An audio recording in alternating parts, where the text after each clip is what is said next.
Social media has become a regular part of our daily routine.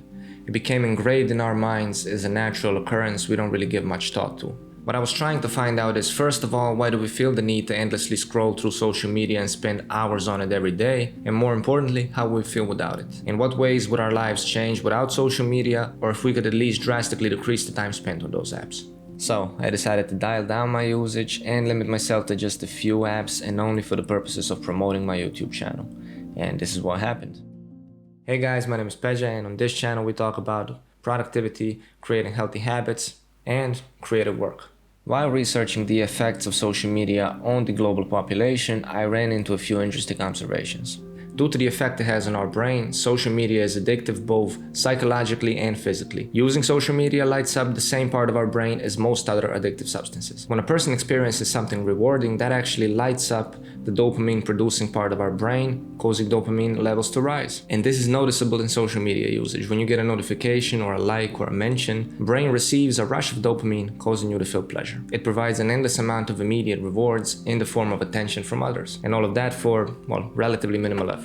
So the brain rewires itself through this positive reinforcement, causing us to desire likes and follows and subscribers on YouTube and views on YouTube. By the way, if you want to, you can subscribe to the channel so my brain doesn't get unwired. Thank you. It can make us feel less alone, but also it can trigger feelings like isolation and inadequacy. So for that reason, if we're spending a lot of time on social media, it can be very difficult to imagine life without it. Now that being said, I came to a conclusion that for me personally, the bad often outweighs the good. And it's not all bad, there is some good to it as well, and I'm going to be talking about that later on in the video. But there are plenty of reasons to consider taking a break. We can get more work done, feel less stressed, and have more free time. It can reduce anxiety, increase creativity, and improve sleep without being stuck to that screen in bed, as we all did at one point or another. But the most important benefit of staying off social media, in my opinion, is breaking the social comparison cycle. A Lifehack article on this topic concluded that most people who use social media end up comparing themselves to the lives of everyone they know.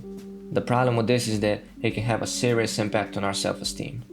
For example, if everyone you know is getting married and having babies but you're still single, you may end up feeling isolated and lonely, and this can even lead to serious depression for some people.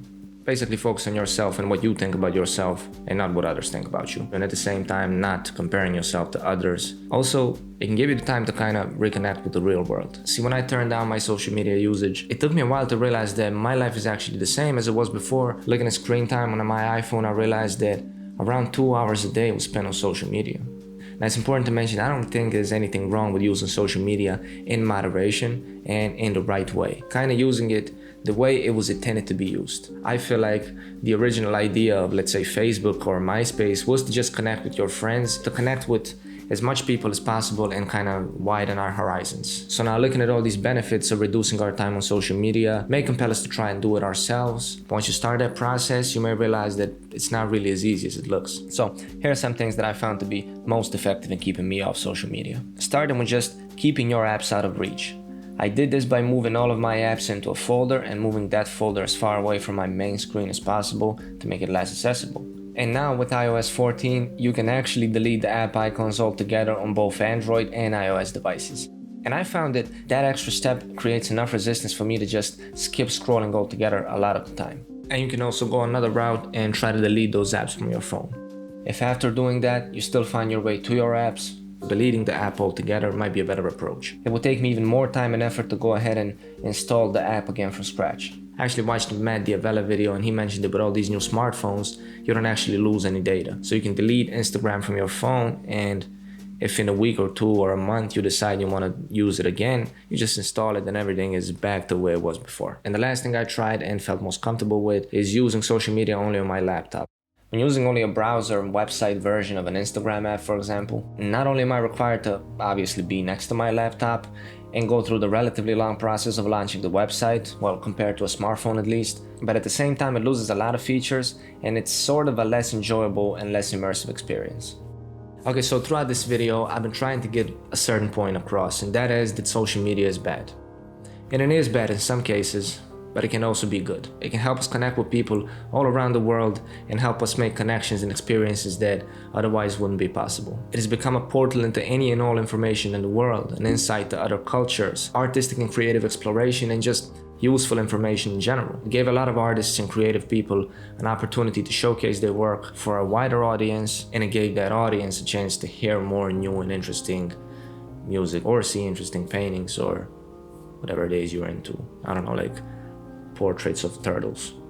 So like most things on the internet, it really depends on how you use them. So I don't believe that we should all quit and never go on another social media app again for as long as we live. But I do believe that reducing our time on social media and focusing on different aspects of our lives a little bit more can be a good thing. You know, not putting too much value on those metrics and numbers and starting to compare ourselves only to ourselves from the day before, while being happy with minimum to no acknowledgement from others. Acknowledgement is a great thing, but it's not necessary and it shouldn't impact our actions and the way we behave day to day.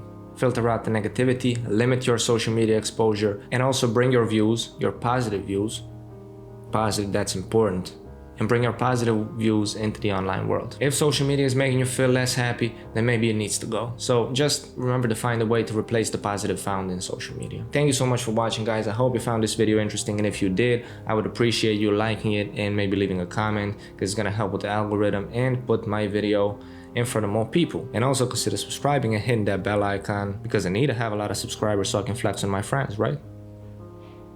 And also because social media. So if that's something you find interesting, definitely stick around.